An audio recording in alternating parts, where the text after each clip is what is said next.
Vowels and consonants, mind and body. Of letters, the letter A I am, Gita. There is an alliance with matter, with the object or extended world, but the thing allied, the mind proper, has itself no extension and cannot be joined in local union. Now, we have a difficulty in providing any form of language, any familiar analogy, suited to this unique conjunction, in comparison with all ordinary unions. It is a paradox of contradiction. Bain.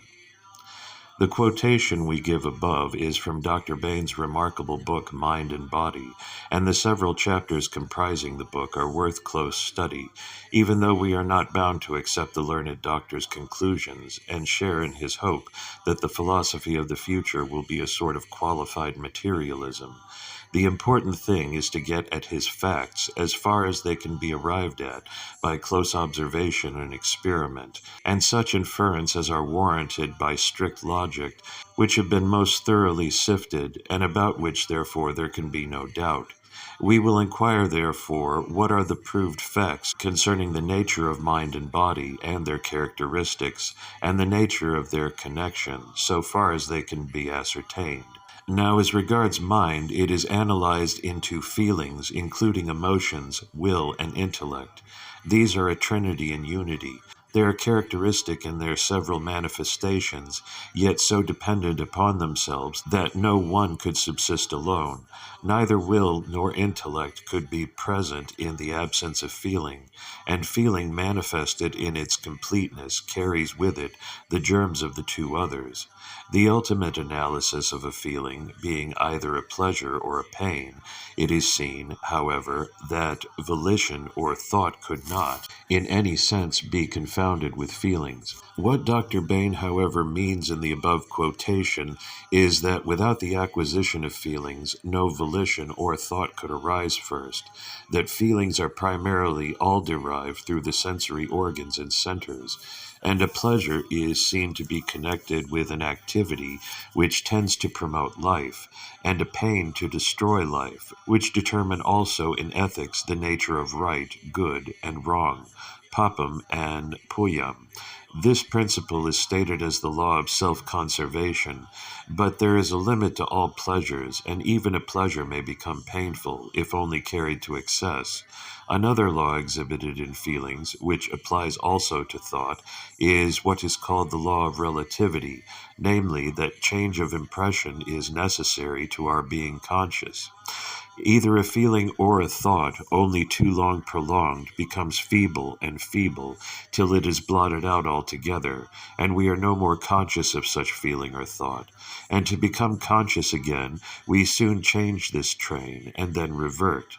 The Tamil philosophers state this principle in the axiom, if there is thought, there is forgetfulness also. Dr. Bain also confesses that, both on the mental and physical side, the reason for the exhibition of this law is not very explicable, but Hindu philosophers take this fact as showing that man's intelligence is weak and it can become stronger and stronger and become all thought by practice, sadhana. In yogic practice, what comes first is more darkness, oblivion than light, but continuing in the same path, there dawns true light in the last resort, and the nature of the light is so often mistaken in the interval, so many shades of it breaking out, and our volition determines our actions as impelled by feeling or intellect. Intellect is analyzed into a sense of difference and sense of similarity, and retentiveness or memory. What are called variously as memory, reason, judgment, imagination, conception, and others are all resolvable into these three kinds, and difference lies at the very basis of our intellect. No knowledge and no intellectual operation is possible if there is no difference in the constituent elements, if there is a mere sameness. If there was only one color, the art of painting will be an impossibility. If there was only one sound or tune, music we could never hear. As it is, the law of relativity governs our very being. Sameness could give knowledge only if there was difference, and hence the sense of similarity is also accounted an intellectual function, and a great function it performs in the field of invention. And no high degree of intellectual power is possible if we do not possess the power of remembering our past experiences and impressions. And one peculiarity of the human mind, may we call it a defect, may be also noted here, as based on the law of relativity already stated. The mind is not conscious of all the impressions through all the sense organs all at once. A man does not become conscious of a sight, a touch, a sound, or a smell all at once. There must be a transition from one to the other, however momentary it might be, and the ease of an Ashtavadani is no exception to this. Assisted by a good memory, the more avadanams he performs, the more time does he take. It will be noted that in this analysis of mind, no distinction is drawn between a feeling and a consciousness of a feeling, a volition and a consciousness of a volition, a reasoning and the consciousness of reasoning. Both are taken to be identical and therefore needing no distinction.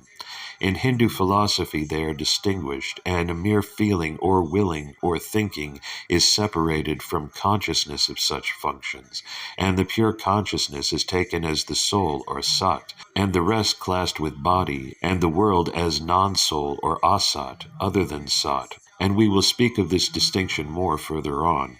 From these mental functions, however, are contrasted the body and its functions and the so-called external world. This collectively called matter, or the non-ego, or the object, possess certain characteristics and properties which are not found in mind at all, such as breadth and length, order and place, extension, hardness and softness, myrtia, inertia, weight, gravity, color, heat, light, electricity, organized properties, chemical properties, etc., etc. And the most important of this is extension.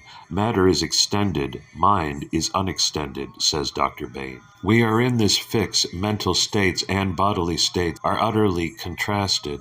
They cannot be compared. They have nothing in common except the most general of all attributes. Degree, order, and time. When engaged with one, we must be oblivious of all that distinguishes the other. When I am studying a brain and nerve communications, I am engrossed with properties exclusively belonging to the object or material world. I am unable at that moment, except by very rapid transitions or alterations, to conceive a truly mental consciousness. Our mental experience, our feelings and thought have no extension, no place, no form or outline, no mechanical division of parts, and we are incapable of attending to anything mental until we shut off the view of all that. Walking in the country in spring, our mind is occupied with the foliage, the bloom, and the grassy meads, all purely objective things. We are suddenly and strongly arrested by the odor of the May blossom. We may give way for a moment to the sensation of sweetness. For that moment, the objective regards cease. We think of nothing extended. We are in a state where extension has no footing. There is to us place no longer. Such states are of short duration, mere fits, glimpses. They are constantly shifted and alternated with object states. And while they last and have their full power, we are in a different world. The material world is blotted out, eclipsed, for the instant unthinkable. These subject movements are studied to advantage in bursts of intense pleasure or intense pain, in fit of engrossed reflection, especially reflection on mental facts, but they are seldom sustained in purity. Beyond a very short interval, we are constantly returning to the object side of things, to the world whose basis is extension and place. However widely these may differ, there is the remarkable fact about them that they are found united together in a sentient being, man or animal, and the exact correlation, correspondence, or concomitance in these two sets of phenomena is what Dr. Bain takes very great trouble to show in several chapters. This we need not deny, as Dr. Bain fully admits that this conjunction and correspondence do not warrant us in stating that mind causes body, or body-mind, but his position is that mind-body causes mind-body. This is a duality in the very final resort and ultimate analysis, but a disembodied mind cannot be thought of, and he uses various expressions such as an undivided twin, a double-faced unity, one substance with two sets of properties, etc., and we don't see why Dr. Bain should ally himself with materialists if he is not going to call this one substance not as matter altogether, but as only matter-mind or mind-matter, unless it be that he is unable to prove himself the existence of mind except in conjunction with an organized body.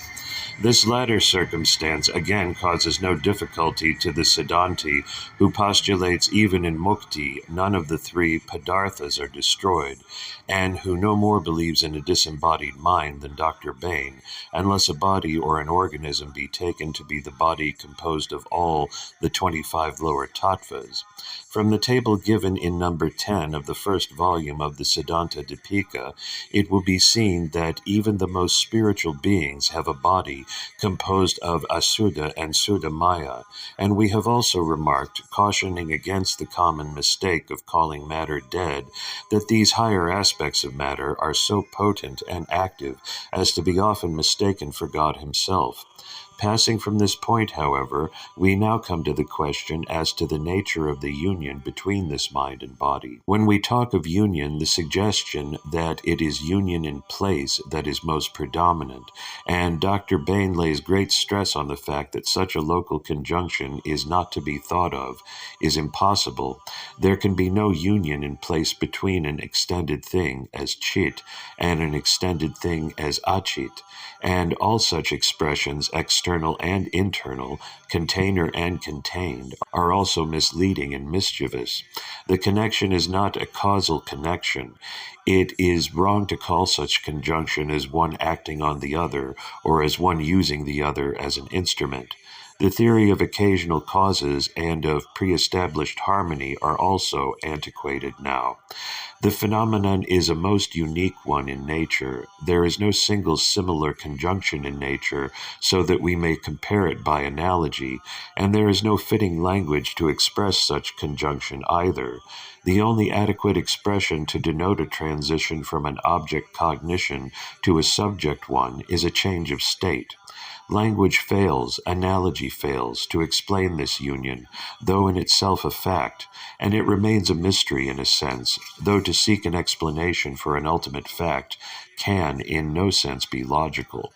And all that we can do has been done when we have tried to generalize the various sets of phenomena into the fewest possible number, and we cannot pass to a higher generalization than two. We can only rest and be thankful.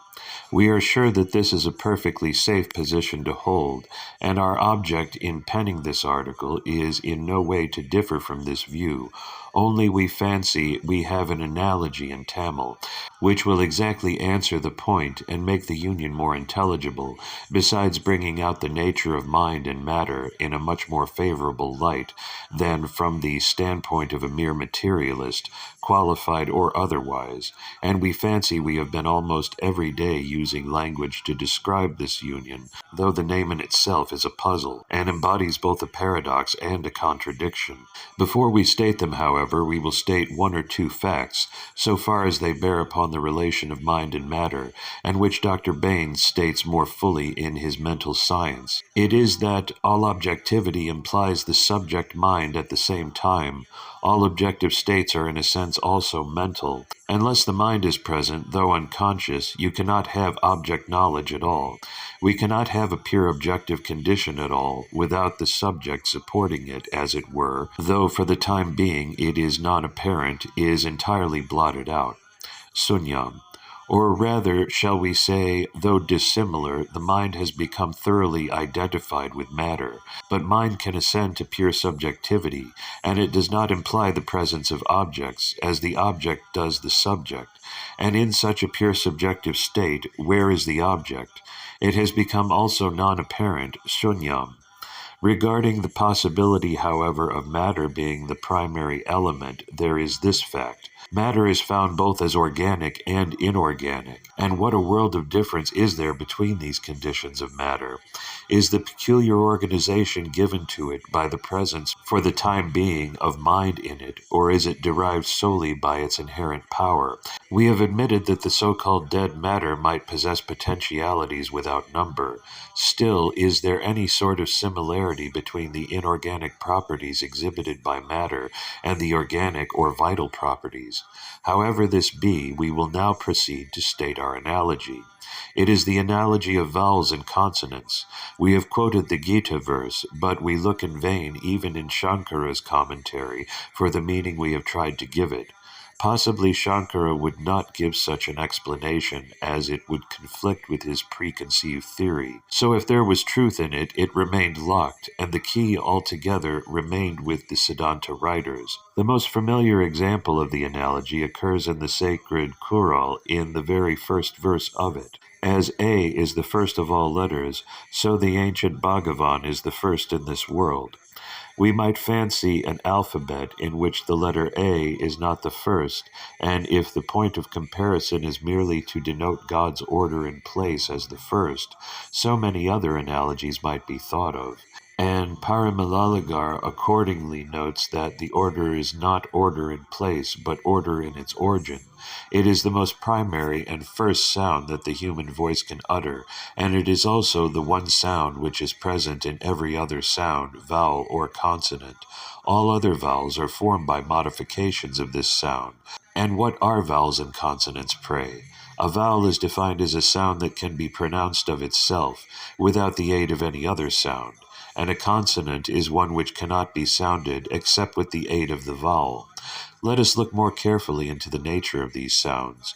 We every day utter these sounds, and yet we fail to recognize the mystery in their connection solely on account of their familiarity. We try to utter A, it comes pure and simple by the mere opening of the mouth, without any modification whatever, and requires no other aid.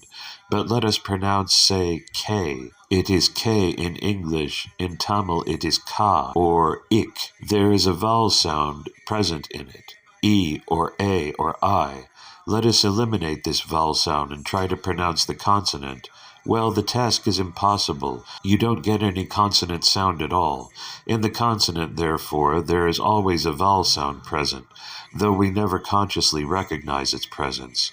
Though in Tamil the symbolism is so highly philosophical that we invariably mark its presence, even when we write purely consonants. We dot all our consonants, etc., and the dot or circle represents in Hindu symbolism the letter A. This dot or circle begins almost every one of the 12 vowels in the Tamil alphabet, and as to what the other curved and horizontal and perpendicular lines mean, we will take another opportunity to explain.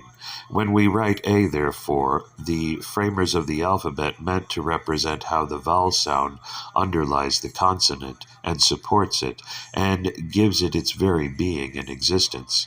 Such a mark is unnecessary when we write the vowel consonant Ka, as we are fully aware of its presence. In the pure consonant, therefore, the vowel is implied and understood, though for the time being its presence is not detected, and it is completely identified with the consonant itself. We have been considering at learned length the nature of the union between mind and body, but have we ever paused to consider the nature of the union of the vowel and consonant? Is there any such unique conjunction anywhere else in nature where one subsists not except in conjunction with the other? Except the inseparable conjunction, as above stated, we see that the consonant, pure, is no more derived from the vowel than the vowel from the consonant. There is much wider contrast between these than between any two things in the world. The place of origin is distinct. A is pronounced by the mere opening of the mouth. The tongue has to be brought into contact with the palate to pronounce K, and this same act cannot produce the vowel. So the vowel cannot be said to cause the consonant, nor the consonant the vowel, nor can we call the consonant and the connection themselves as false and as a mere illusion or delusion. So neither the principle of parinama nor Vivartana can apply to this connection. All that we can say of this is that they are so connected and inseparable, and that no language can be possible by vowels alone, nor by consonants alone, and every consonant is at the same time a vowel consonant, in which the vowel is apparent or non-apparent, and though we can conceive of the vowel standing alone, to think of consonants as existing by itself is an utter impossibility. Now apply all this to the case of mind and body. Mind is the vowel, and the body, matter, is the consonant. Mind and body are as widely contrasted as vowel and consonants are. One cannot be derived from the other by parinama or vivartana, yet both are inseparably united, and though the mind occupies an independent position, can be pure subject at times, the body cannot subsist unless it be in conjunction with mind. Mind is always implied in body, mind underlies it, supports it, and sustains it, if all this language derived from material cognition is permissible. When the mind is pure mind, the body is not, it is asat, sunya. When it is pure body, mind is present but not apparent. It has become one with the body. The mind is there, but it conceals its very self, its very identity, and it is as good as absent. And except at rare intervals, our whole existence is passed in pure objectivity, without recognizing the presence of the true self, the mind. The whole truth of these two analogous cases, the only two, are brought out in Tamil in the most beautiful manner, by the same words being used to denote vowel and consonant, as also mind and body. See what a light bursts when we name them. The word means both a vowel and a mind, soul, and the other both body and consonant. Dr. Bain observes that the sense of similarity is the sense of invention and true discovery. The greatest discoveries in science have been made by catching such resemblances at rare intervals, and when the very first Tamil man called his vowels and consonants, was he not a born philosopher, and had he not comprehended the true nature of the union between mind and body, and vowels and consonants? The simile receives its best exposition for the first time in the hands of Saint Mikandar Deva. See Shivajnana Bodham 2, 1b, and notes pages 12, 19, and 20, and his followers, see Light of Grace, pages 7 and 8.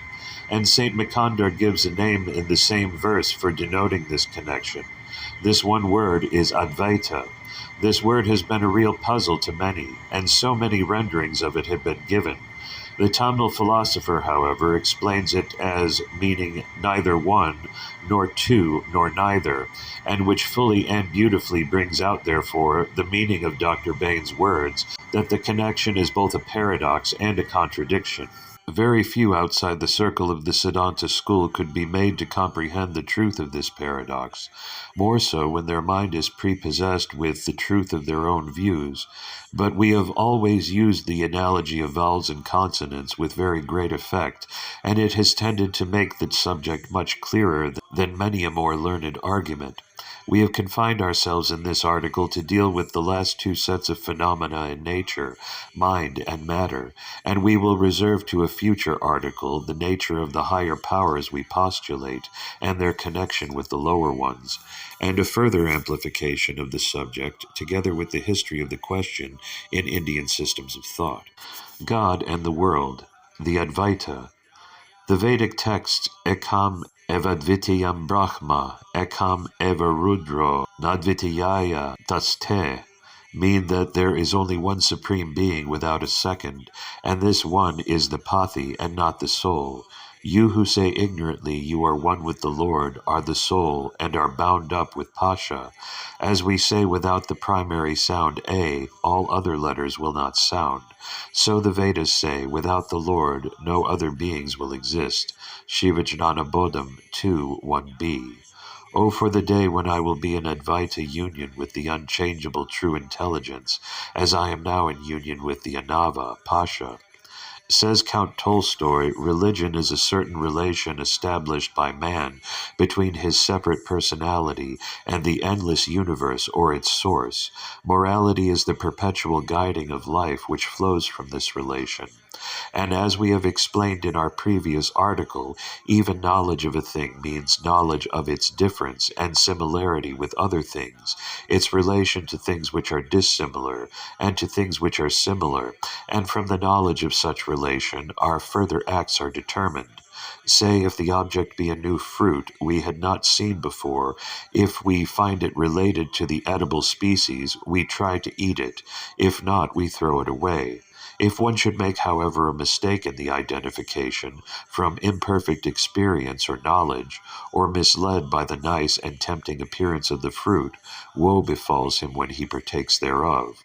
All our good and evil flows accordingly from our understanding rightly or wrongly our relation to men and things and society.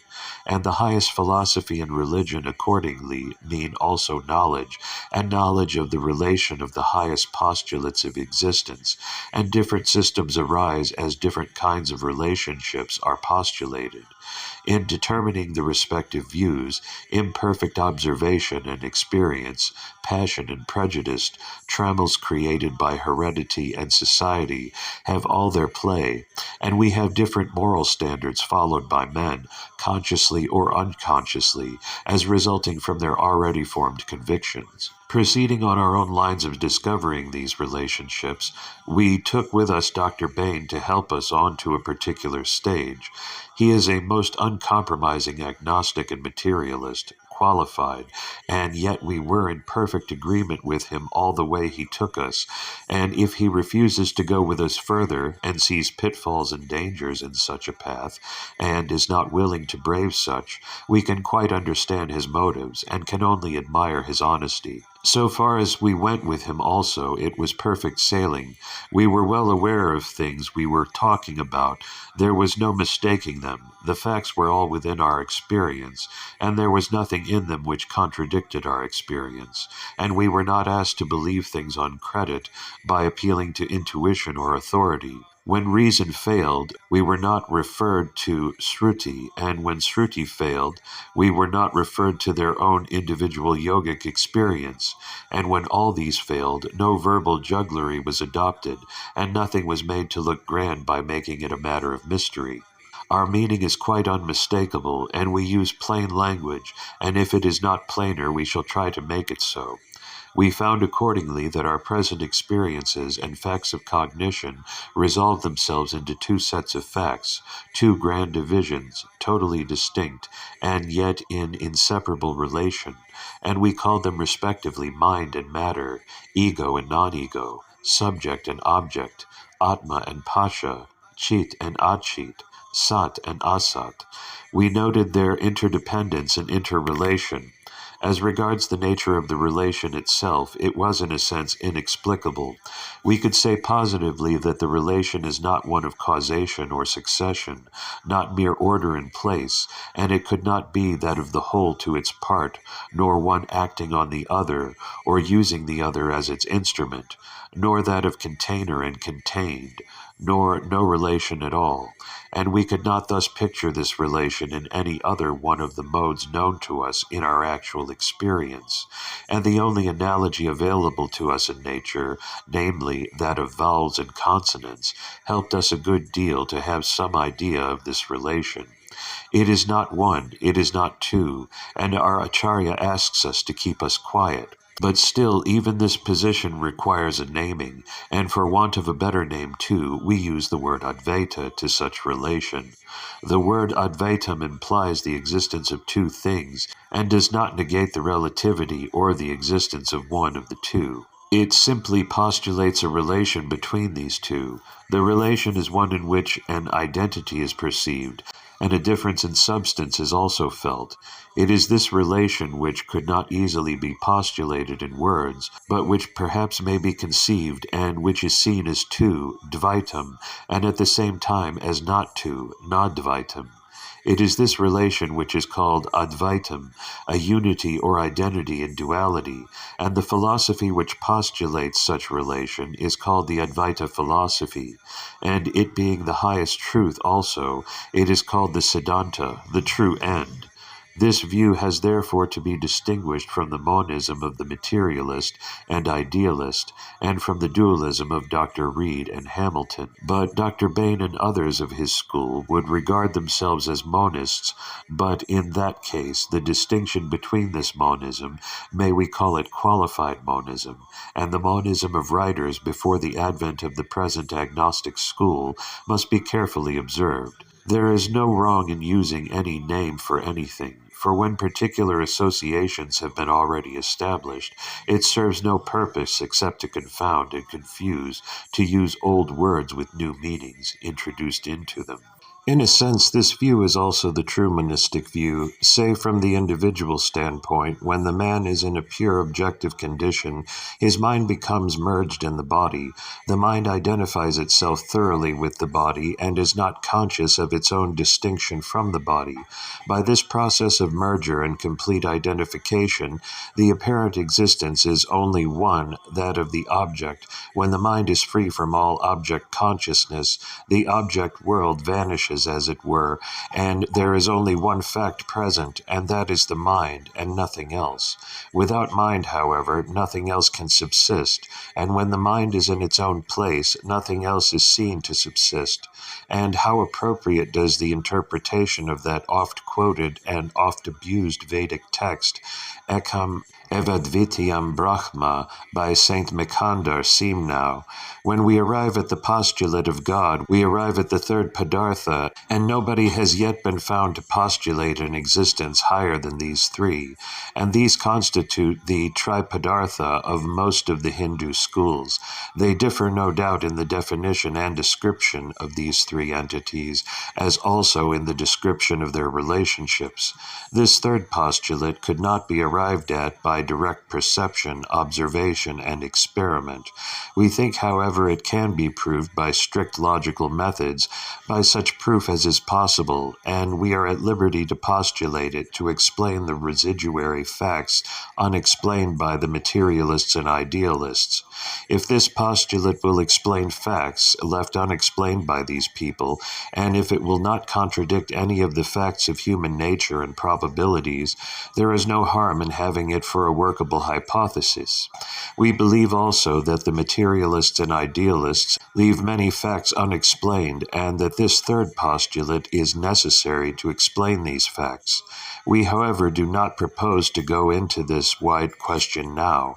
We only propose to discuss God's relation to mind, soul, and matter just at present, and the relation we postulate is the same as between mind and body, which we have already postulated, and we call it by the same name, Advaita. And the couplet we have quoted from Tayamanavar conveys the idea most beautifully, and the merit of expounding this beautiful view of Advaita must in the first place be accorded to Saint Mikandar, whom Saint Tayamanavar himself extols as the seer of Advaita truth. God is related to the soul as the soul is related to the world.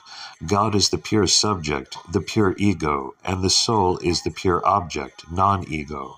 God is Sat, the true existence, soul is Asat. As, however, we have called the world Asat, we are not willing to extend the term to soul also, and it, besides, occupies a peculiar position between God and Sat on the one hand, and the word Asat on the other hand, and hence the term Sadasat has been applied to it. The term means that which is neither God nor the world, Maya, but which, when joined to either, becomes completely identified with each. When united to the body, it is completely identified with the body, and when united to God, it is completely identified with God. We have already observed that when the soul is united to the body, it is completely identified with it. It has not ceased to exist as the body ceased when the soul was in its own plane. The very existence of the body implied the existence of the soul, though for the nonce the soul was not conscious of its separateness and individuality and distinction from the object of the body. Just in the same way, when the jiva is in the highest union with Shivam, the jiva is not conscious of its separateness and individuality and distinction from God. If this consciousness was present, there will be no union, and if the soul was not itself present, to speak of union in moksha and anubhava and ananda will also be using language without meaning. And this characteristic of the soul is very peculiar. It is named becoming one with that to which it is attached. The Hindu idealists try to arrive at the postulate of the soul precisely by the same mode of proof as is furnished in Sutras 3 and 4 of Shivajnana Bodham, and arriving at this postulate, which is found to be above the 24 tattvas, above the elements, above the tanmatras, above the jnana and karmendriyas, above the 4 antakarana, they have not paused to discover its further nature and characteristics, and have straightway proceeded to identify it with God, whom they have read of in the Shrutis, and have not tried to learn the relation between these two. And all the absurdities of the Mayavada school are clearly traceable to its not understanding the nature of the soul aright. These further aspects of the soul and its relation to God are therefore well brought out in Sutras 7, 6, and 5, and how this jiva can possibly become Shivam, and in what sense, is beautifully brought out in 6.2e. God is not one who can be pointed out as that. If so, not only will he be an object of knowledge, it will imply a jnata who understands him as such. He is not different from the soul, pervading its understanding altogether. The soul so feeling itself is also Shivam. Chapter 2 of Light of Grace has also to be read in this connection, and Saint Umapati Shivacharya asks a question to bring out the importance of this great characteristic of the soul. Are there not objects in this world which become dark in darkness and light in light? He asks, and the answer given by himself elsewhere is, the eye, the mirror, and Akash are such objects. The eye loses its power of seeing in darkness and recovers it in light, and the others become dark or bright as darkness or light surrounds it. Saint Tayamanavar also refers to this peculiarity in several places and calls the soul, you who are like the mirror or crystal removed of dust, becoming of the self-same nature of one to which it is joined. Here the light is God, darkness is Maya, and the mirror or eye or Akash is the soul. We all feel that there is a sentience which suffers this change from light to darkness. If this sentience is identified with God himself, surely the change must descend on his head. We have not yet been able to understand. Of course, we are ready to confess we do not belong to the superior class of mortals said to possess the sharpest intellects, a bold understanding, to which ranks our brother of the Brahmavadian elevates himself. See page 749, current volume. How when they postulate only one padartha, one self, and no jiva, how God can be saved from all the impurity and sins and ignorance present in nature. To say that the Shruti says that God cannot be tainted by such contact is only begging the question and is no answer. To assert that the infinite God, by this false imposition, avidya, had become divided into millions and millions of finite beings, and without stopping to make good this statement itself by proof except by giving an analogy, which analogy is found to fail most miserably in most important details, and to assert with the same breath that this subdivision is false, is a mere myth, a dream, and that there is no universe, men or gods, you or I, and then to say further that you and I, gods and men, and the world are all God, seems to be the height of absurdity and not born of the sharpest intellect, a bold understanding. If so, we must have altogether different definitions of these terms. We will close this paper by quoting 2 verses from St. Tirumular, and we challenge comparison with them with anything else found in any writing, ancient or modern, to express the truth of the double aspect and relation we have been describing above, with the same aptness and richness of illustration. The tree was concealed in the mad elephant. The tree concealed the mad elephant. The Supreme was concealed in the world. In the Supreme was concealed the world. Here, tree means a wooden toy elephant. The gold was concealed in the golden ornament. The gold concealed the golden ornament. The eye was concealed in its own senses. In the eye were concealed its own senses. These two verses, though they look similar, are not the same, and we will expound their meaning in our next. The two gems, Sat and Sadasat. To each and every one his own nature imparting, our Lord stands alone, supreme, full of grace. Tiravachakam. We proceed to explain the two verses quoted from Tirumallar at the close of our last article. The two verses seem so alike that unless they are looked into more closely, their meaning is likely to be lost. These verses explain, in fact, the bandha and moksha conditions of the soul, and the soul's ascent through various stages called the tattva darshanam, atma darshanam, and Shiva or paradarshanam. The verse, the gold was concealed in the golden ornament, etc., was to be taken first.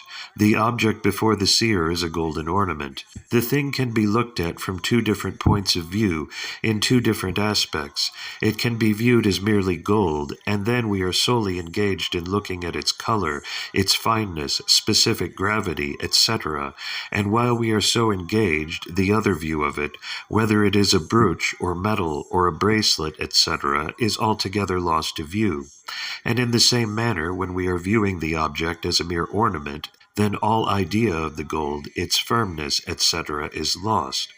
Its fineness, etc., is lost. This happens when the object before us is one and the same, and neither the gold as gold, nor the ornament as ornament, can be said to non-exist. In either case can be said to be unreal or a mere delusion. We merely change our point of view, and we are ourselves under no delusion at either moment. The delusion is neither in the gold, nor in the ornament, nor in ourselves. The object before us is so made that it possesses this double nature or aspect, so to say, and our own psychological structure is such that we can change from one to the other point, and each point of view has its own vantage ground. A person going to a jeweler's shop cannot afford to lose sight of either point, and if he does, he is sure to make a bad bargain. What would we think of this man if he goes into the shop with the firm idea that of the jewel he is going to buy, the gold is a mere name and delusion, or the ornament is a mere name and delusion? When bargaining, however, after he had once tested the fineness of the gold and color, he need trouble himself no more about it, and he can proceed to examine the shape of the ornament, its size, etc. Taking this analogy, Tirumallar proceeds to point out the same relation between the individual ego, the subject, and its objective senses. The word used is standing as it does. For the individual ego, jiva, soul, pashu, or chit, the phrase also brings out the meaning, and it cannot refer to the supreme Brahman as was interpreted by a Hindu idealist. Of course, we could not help saying so, as the being which he postulates above, its senses, is God the Supreme. Saint Tirumallar was prophetic enough to see such a misinterpretation of his words, and it is therefore why he sung the next verse, "The tree was concealed," etc. In our article on mind and body, we have fully discussed the relation which Saint Tirumallar perceives between the individual ego, the soul, and its body and senses, when the individual pasha lives a purely objective existence by caring for his body, his comforts, his wealth, his pleasures, etc. His true self, the mind, is altogether identified with the world, and he himself lies buried, concealed. Look at the words our saint has selected. He does not cry false, false, delusion, delusion at every turn. He actually uses concealed and is concealed. Neither the soul nor the world is a myth, a delusion, but only when the mind was in an objective condition, it was concealed by the object. When the soul regains its own self by forgetting the world has not become a myth, only it lies concealed, merged in the soul itself. The thoughtless critic is apt to consider such distinctness as mere wordy warfare, but no student of philosophy can easily afford to ignore the first principles of correct reasoning by choosing his words, each one to express one particular idea and no other. And many a specious and delusive argument has had its genesis in such ignorant and ambiguous use of words. To proceed, when the soul lies so concealed in the world, this constitutes its bandha, bound condition, and the thing so concealing is called bandha or pasha. When the soul learns to discriminate between its own nature and the nature of the world, and to rate the lower as its own worth, when it attains to tattva darshanam and atma darshanam, and the whole field of ethics is evolved from our perception of these relations aright, when man perceives that the more he is attached to the world, the more his own faculties get clouded, and he is led more into sorrow and suffering, and the more he frees himself from such attachment, the more he frees himself from sin and sorrow, and develops in himself his higher spiritual nature, then it is that his moral faculties are developed, and in course of time strengthened by constant practice. But then there is this peculiarity about the mind of man, which is nowhere noticed in any other system that we know of, and which we have already referred to in our last article, its intermediate nature between sat and asat, and which therefore gives it its name of sadasat, at which peculiarity Kanandaya Velayar, author of Udiviladukam, emphasizes by using the expressive name of hermaphrodite, neither male nor female, neither sat nor asat, but the rule in Tamil grammar for determining the sex of the hermaphrodite is the sex follows the more predominating organs present, and so a hermaphrodite person will always be called either he or she and not it. The life of the individual soul is, as such, passed either as asat or as sat, and it has no life of its own. That is, it cannot exist by itself, independent of its relation with either padartha. If either God or the world did not exist, the existence of the soul would be an impossibility. Saint Makandar uses two analogies to illustrate the position. The soul is compared to an object suspended in air and a flood of water. We cannot imagine an object suspended in air without a support. If the support is removed, the object falls to the ground. Saint Makandar had as such distinctly before him the question, why does an apple fall to the ground? The actual example he had before him was a swing attached by a rope to a tree. The tree holds up the object by its own force. When this force is weakened and loosened, another force is brought into place, the force of the earth, gravity. The object was in fact held in between these two forces. The object must either be attached to the tree or to the earth. In spite of the enormous power of gravitation exerted by the earth, the tree was able to hold up the object for a time, only for a time, for when the fruit matures, the tree cannot hold it up. However, it may will to do so. The same act accomplishes the severance from the tree and the bringing it to the earth. Just so, in the case of the soul, it is bound to Maya and Mala, so long the soul is not ripe.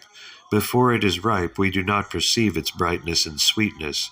When the soul perfects itself, fed by the juices from the earth, the grace of God, it finds its resting place in God. When it so finds itself, united, it becomes one with God, as the fruit itself, when left alone, becomes one with the earth. The flood again cannot stand still unless it is held up by an embankment. When this embankment is breached, it will run on till it finds its resting place in the broad arms of the ocean. Without either of these means of support, it will be difficult to restrain the fleeting soul. The embankment or the floodgates are the Maya support of the soul. The ocean is God. This support is called in Tamil a support, a bond of attachment, a rest, desire, love.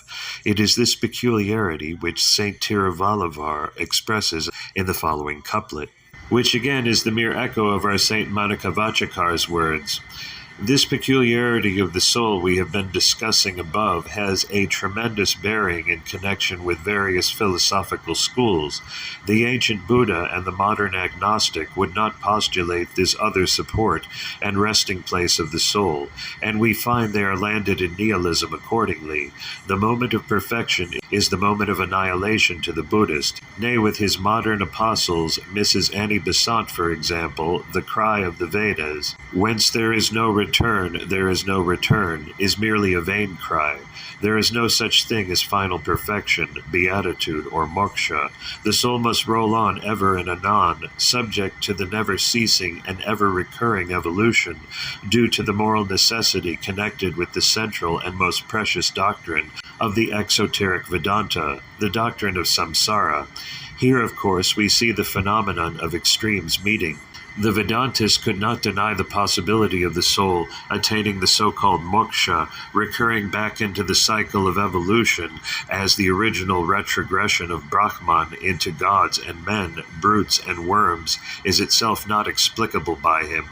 The agnostic, not believing in God, examines into the nature of the mind or soul, and perceiving how intimately it is connected with matter, denies, of course, its separate personality and independent existence, and hence his denial of the soul's immortality and future existence, when once its mortal coil is broken.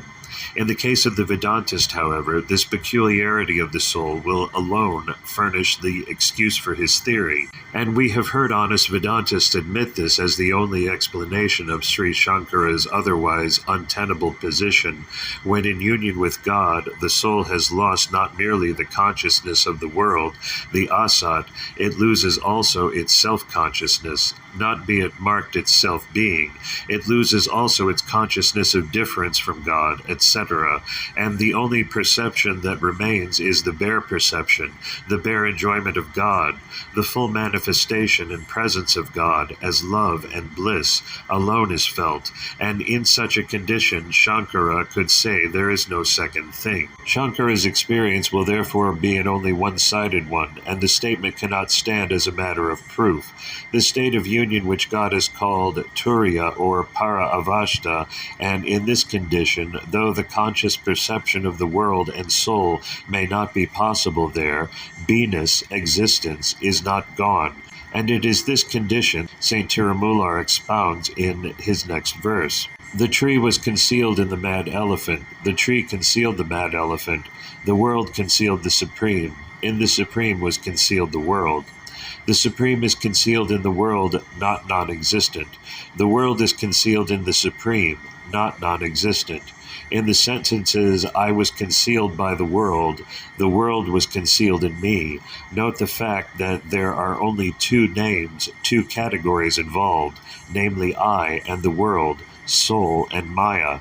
For an intelligent understanding of the proposition, no other category is required. But consider well the propositions. The world concealed the Supreme. The world is concealed by the Supreme. These propositions could not be true as they stand, unless both these stand as objective to the seer, as in the illustration of the wooden toy itself. The wood of the toy cannot be conscious of its being concealed or not by the elephant form, nor the elephant of the wood. In human language and expression and argument, there is always an ellipsis and the suppression of the middle term. The first two propositions relating to the wooden toy cannot be true as they stand, but is only intelligible when we supply the factor of the seer. So also the propositions that follow, though they only contain the two categories sat and asat, involve the presence of a third, the sadasat. What we have stated above will explain the Shivajnana Bodham Sutra. That we are concealed by our Maya covering is a fact. The sharpest intellect and the boldest understanding cannot get over it, quibble and juggle as it may.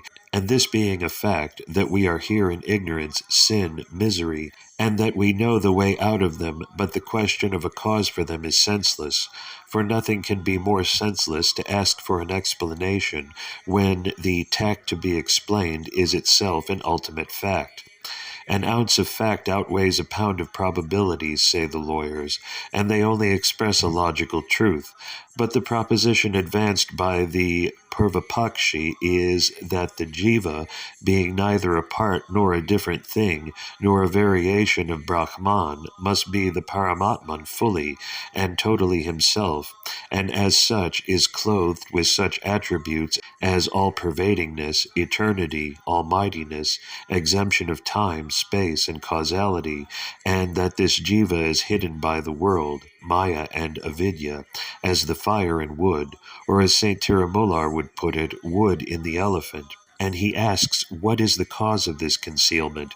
Why should the perfect become deluded into the imperfect by avidya and ignorance?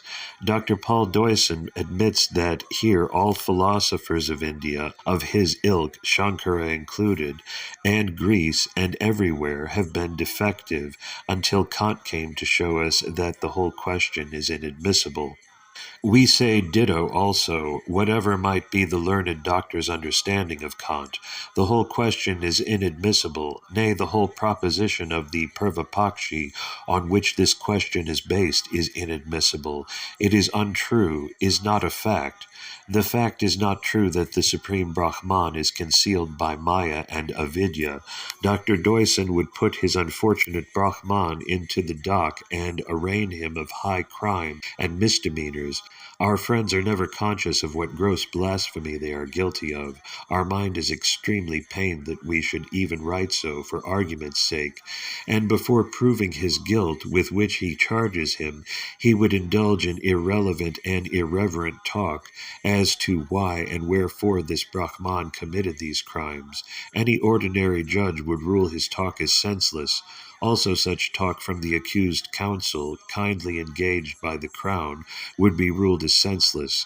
When the accused admits the charge, and there is besides overwhelming testimony as to his guilt, leaving no room for doubt, the case contemplated by the learned doctor will find a parallel in some of those cases of judicial murder. A great crime had been committed. There is a great hue and cry. Somebody ought to be punished, ought to suffer for the unknown criminal.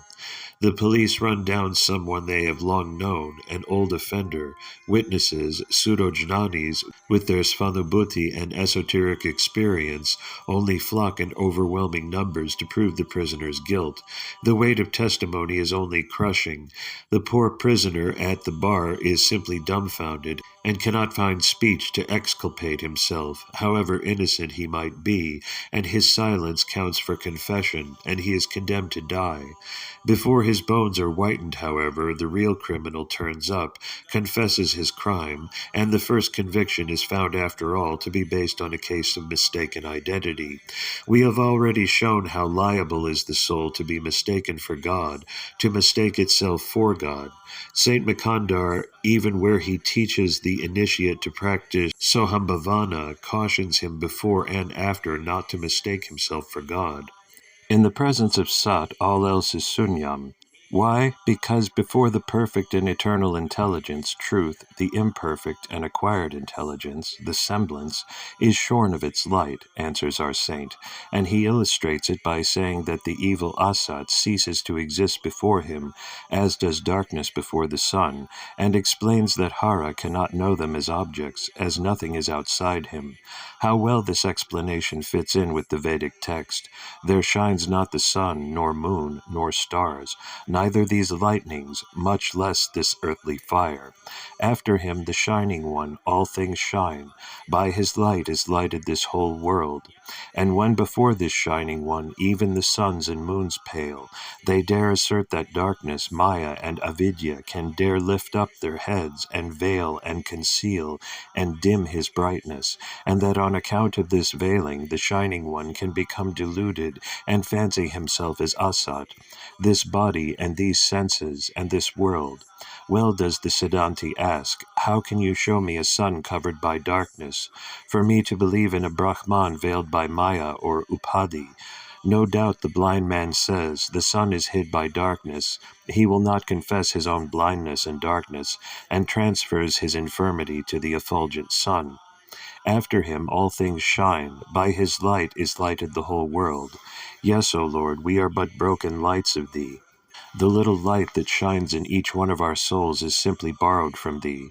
Without this light we are but the pieces of diamonds lying in darkness. In Banda, before the diamond is cut and polished, we cannot reflect thy glorious light. We are the diamond crystals, thou the light shining in them. As crystal we become light in light and dark in darkness. Thou art like the light from the emerald, lighting and coloring everything it touches after itself. The diamond crystal and the gem emerald, these are the symbols used by the Siddhantis for the soul and Shivam. Students of science know the structural difference between those two bodies as mediums or distributors of light. This divine light is Uma, literally wisdom or light, that lady wondrous fair, who showed to the astonished immortals her royal consort, and her color is green emerald. And we will close this article by invoking her aid and quoting this passage from Kumara Gurupara, which is poetic and philosophic at the same time. O thou parrot-tongued maid, the green light from thy body spreads, converts the coral plants into green, the big pearls into emeralds so many, and the winged swans floating on the cool waves into so many sporting peacocks, and thus explain the truth which the Vedas proclaim, that after you all things shine. Some aspects of the Godhead. Behold, he is the male, the female, and the neuter. Tiravachakam. Shivam Santam Advaitam Chaturtham Manyate. Ramatapini Upanishad. Very often it happens we have to write upon the same subject over and over again, and nobody need wonder why this should be so.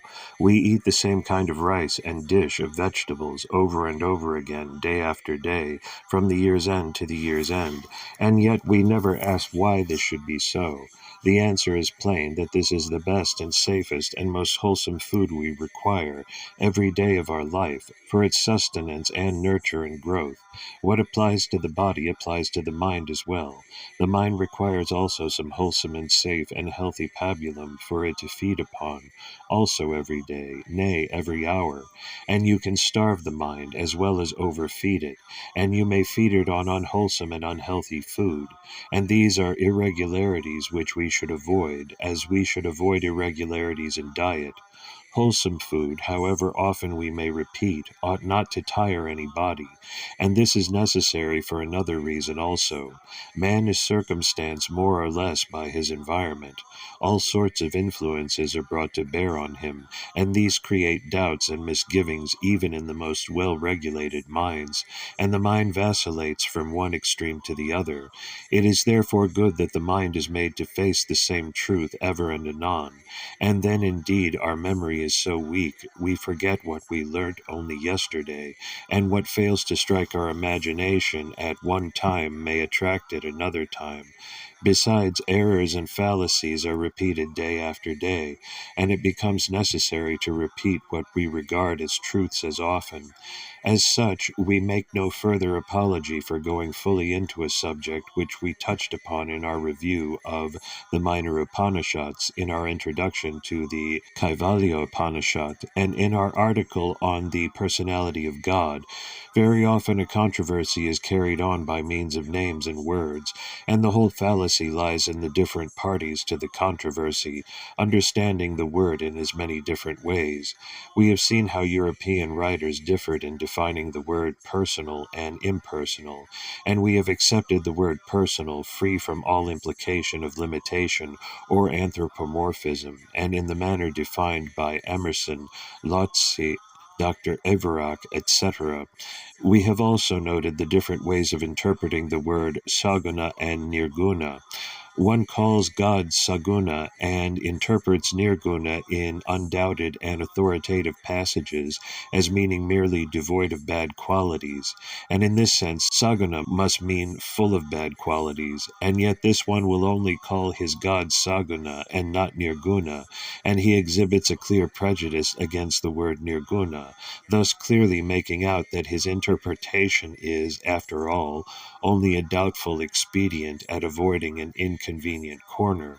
We have, however, referred to its technical and original and philosophic acceptation in that guna means the gunatattva, which is the name and characteristic of mula prakriti, and this guna comprises the three gunas, sattva and rajas and tamas. Saguna accordingly means clothed with sattva and rajas and tamas, gross material qualities, and nirguna means freedom from these three qualities. qualities or gross material veilings, and the definition of God as nirguna and not as saguna does not therefore conflict with the literal and consistent acceptation of the two words, or our idea of God's supreme nature. By the way, an additional proof that our interpretation is correct is furnished by the fact that the Saguna philosopher actually clothes his God with sattva guna. Comparisons are generally odious, but where principles are at stake, they cannot be avoided altogether, and we merely invite our readers' attention to the two descriptions of Godhead given in the appendix to Dr. Moyer's metrical translations from Sanskrit writers, which are respectively summarized from the Svetasvatara Upanishad and Uttara Ramayana.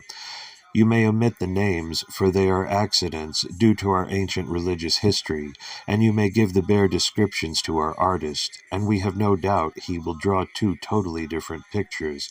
No doubt we admit their Saguna conception of God, and as for that, any bhavana of God serves the purpose of the aspirant after a higher path to a great extent on the well-known principle laid down by Saint Makandar. Choose the form which attracts your love most. But as we have pointed out already, we do not remember at times that this is only a form, a symbol, and not the truth itself, that truth is beyond one's ordinary ken, and that yet this vision is possible when leaving our feeling of I and mine, destroying and annihilating our pashu and pasha nature, and assisted by his supreme grace, we reach the place of peace, nirvana. What we therefore here wish to lay down and impress upon our readers is that whatever names we may use, let us sing the thousand names of the one who has no name, no form, nothing. And though we may accept this form and that symbol for worship and practice, sadhana, yet we hold rigidly to the principle that God is not man, covered by ignorance and matter, and God cannot be born as man, and clothed with prakriti qualities. The rigid acceptance of this one principle alone, that God is aja, cannot be born, ought to distinguish and elevate the Siddhanta from all other forms of religion, and the rigid acceptance of this one principle alone must prevent it from its degenerating into a superstition and base idolatry, and man and fetish worship. One great obstacle to the due recognition of the excellence of the Siddhanta is the obstacle thrown by certain names. We use certain names as denoting God and as comprising the characteristic attributes which we clothe him with. But how can we help it? We cannot forget our language and its past traditions. We cannot forget our religious past, however we might try, and we cannot therefore coin new names simply because some others want us to do so. And what need is there for doing so either? If we use certain names, they were so used by 90% of the Indian population for the last 30 centuries at least. They were so used in the days of the Puranas and Itihasas. They were so used in the days of the Upanishad writers, and they were so used in the days of the Vedic writers. And some of these mantras and texts have been used in the daily prayer of everybody. The publishers of the Theosophy of the Upanishads recommend to us the following mantra for the Taittiriya Upanishad for our daily prayer. Satyam Jnanam Anantam Brahma Anandarupam Amritam Yad Vibhuti Shantam Shivam Advaitam. And what is there sectarian about the word Shivam herein? Even an Upanishad of the type of Ramatapini has this text with the same word, quoting as it does the above mantra, of course. Shivam Shantam Advaitam Chaturtam Manyante. This is one thing about the word Shivam. Sanskrit scholars say that the word in this form is not a neuter noun, but simply an adjective, and accordingly translated as gracious, benignant, etc. But it is remarkable that this word is always used in the Rig Veda and other Vedas and Upanishads in conjunction with the word Rudra, Shankara, Bhava, etc., and that to denote the same personality and not any other.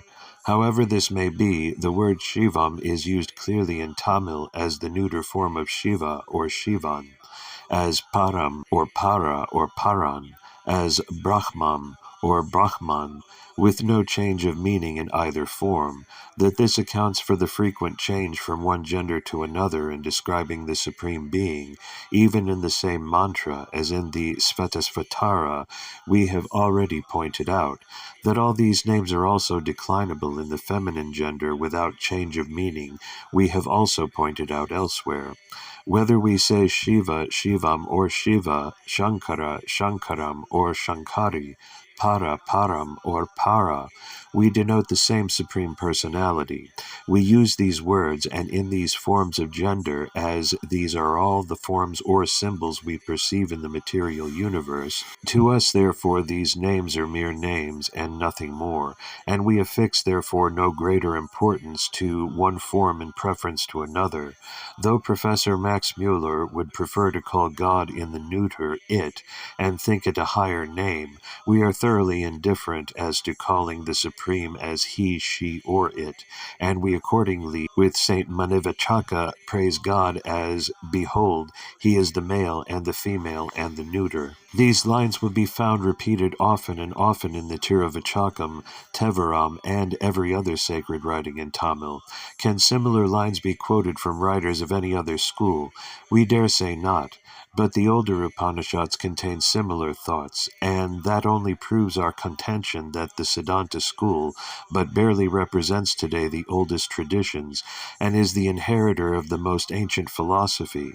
Of all Indian preachers, it was the late Matakandana Venkatagiri Shastrin that used to dwell on this universal aspect of the Siddhanta in respect of naming him as he, she, and it, and he used to point out that all names of Shiva are declinable in all the three genders without change of meaning, whereas other names do not admit of this change, and even if they do, the word is meaningless or means something else.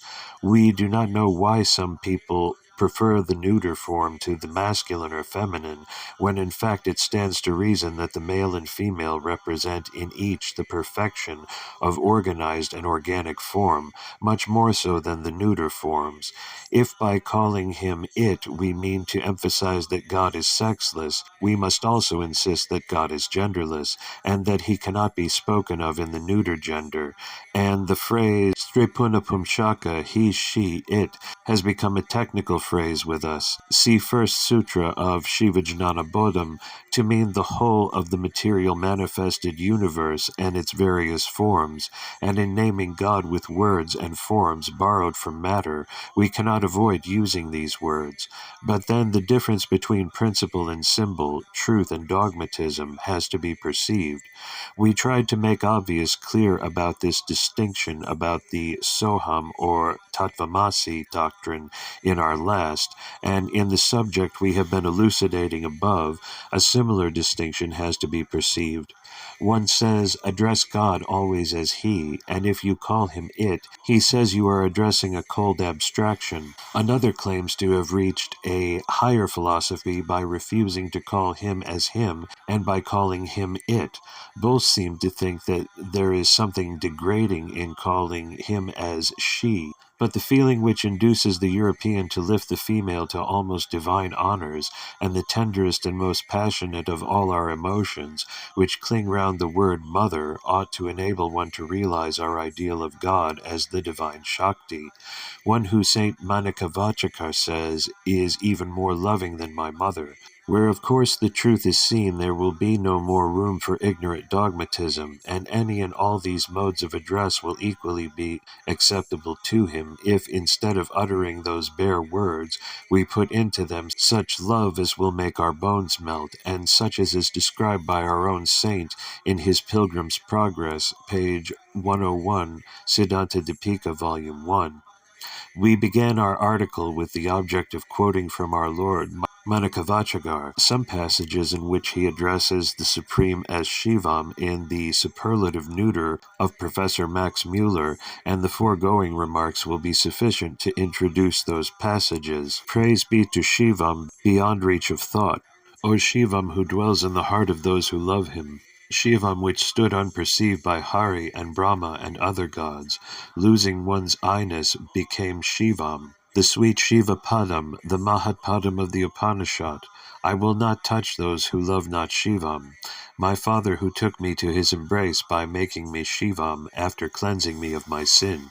These are only a few out of a vast number, and this description is found also in the Devara hymns and other sacred writings. Probably if this aspect of Siddhanta had been present to the mind of Professor Max Mueller when he wrote his introduction to the Svetasvatara Upanishad, in refuting the argument that the Upanishad was a sectarian one, he need not have gone to the extreme of trying to establish an illusory identity between a Nirguna and a Saguna God. For we do not at any rate accept the Saguna God as God, the supreme at all, for the Saguna God is only a God in name, but a Pashu or soul in reality. And we here come to a great fallacy, which is the source of a very grievous error. The error consists in interpreting such words as Ishvara, Maheshvara, Parameshvara, Isha, Ishana, Mahesha, Deva, Mahadeva, Hara, Rudra, Shiva, Purusha, whether they occur in the Upanishads, Gita, etc., as meaning the lower or Saguna Brahman, and seemingly because these names are also applied to a god who is one of the trinity of Trimurtis, Brahma, Vishnu, and Rudra. But any ordinary student of the Shaiva Siddhanta will perceive that the god they worship is not one of the trinity, though called by the same name, and that their system speaks of him as the Turiyam and Chaturtham, both meaning fourth, and these thoughts can be picked up from the most ancient and the most recent books in Tamil and in Sanskrit. The typical passage of the Upanishads is the one in the Atharva Vashika.